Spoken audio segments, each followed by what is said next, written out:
Bismillahirrahmanirrahim. I know many of you have submitted questions, and I will try to answer some of those questions in my statement today. Every day brings new angles, especially as we are focusing and expanding the search area. And as always, we have a responsibility to release only information that has been corroborated and also verified. We cannot respond to every request immediately, so I ask you to bear with us. As the Prime Minister said yesterday, the operation has entered a new phase. The search was already a highly complex multinational effort.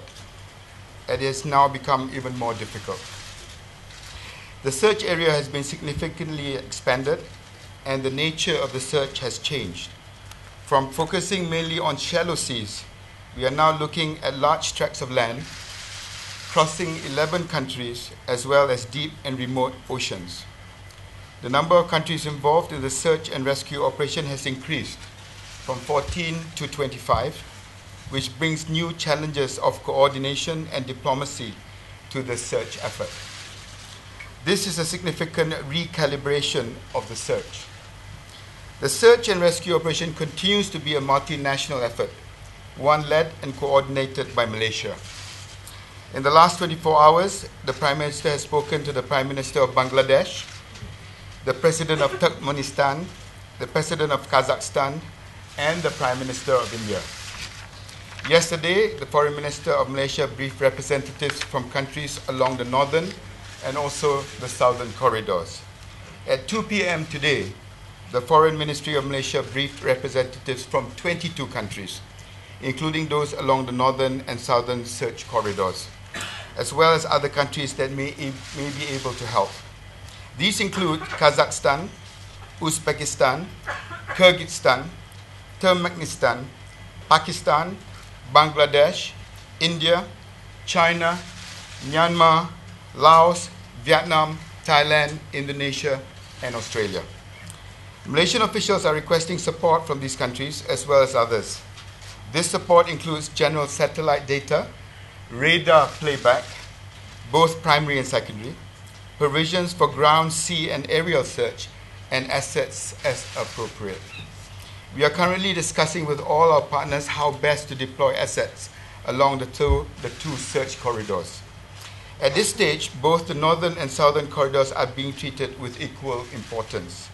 We are asking countries that have satellite assets, including the US, China, and France, amongst others, to provide further satellite data. And we are contacting additional countries who may be able to contribute specific assets relevant to the search and rescue operation. Surveillance aircraft are required and maritime vessels are needed, particularly for the southern corridor. As the Prime Minister said yesterday, up until the time the aircraft left military primary radar coverage, its movements were consistent with deliberate action by someone on the plane. I cannot comment on speculative theories as to what might have caused the deviation from the original flight path, as I do not wish to prejudice the ongoing investigation. I understand the hunger for new details, but we do not want to jump to conclusions. Out of respect for the families and the process itself, we must wait for the investigations to run its course. The Malaysian authorities are refocusing their investigations on all crew and passengers on board MH370, as well as all ground staff handling the aircraft. Yesterday, officers from the Royal Malaysian Police visited the home of the pilot. They spoke to family members of the pilot, and experts are examining the pilot's flight simulator. The police also visited the home of the co-pilot. According to Malaysian Airlines, the pilot and co-pilot did not ask to fly together on MH370. I would like to stress that Malaysia has been working with international law enforcement agencies since day one. Malaysian Airlines has confirmed that aircraft was subjected to the required maintenance program. The Boeing maintenance planning documents prove that. Checks are done according to this program, and the aircraft has been fully serviced and was fit to fly. The Inmarsat team arrived yesterday and will support the investigations team, which includes the Malaysian authorities and the UK and the US teams.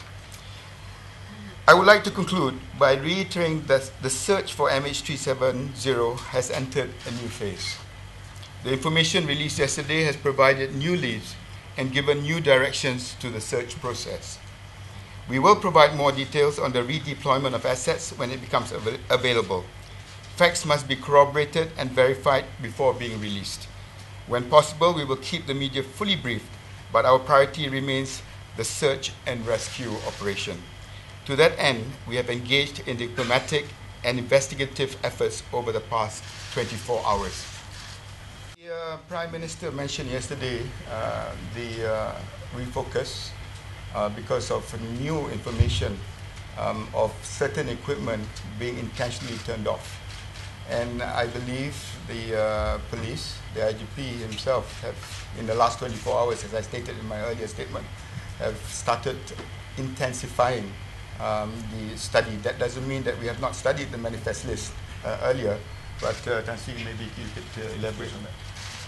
Well, in light of this new development and findings of the technical team, we have classified our investigation under Section 130C of the Penal Code.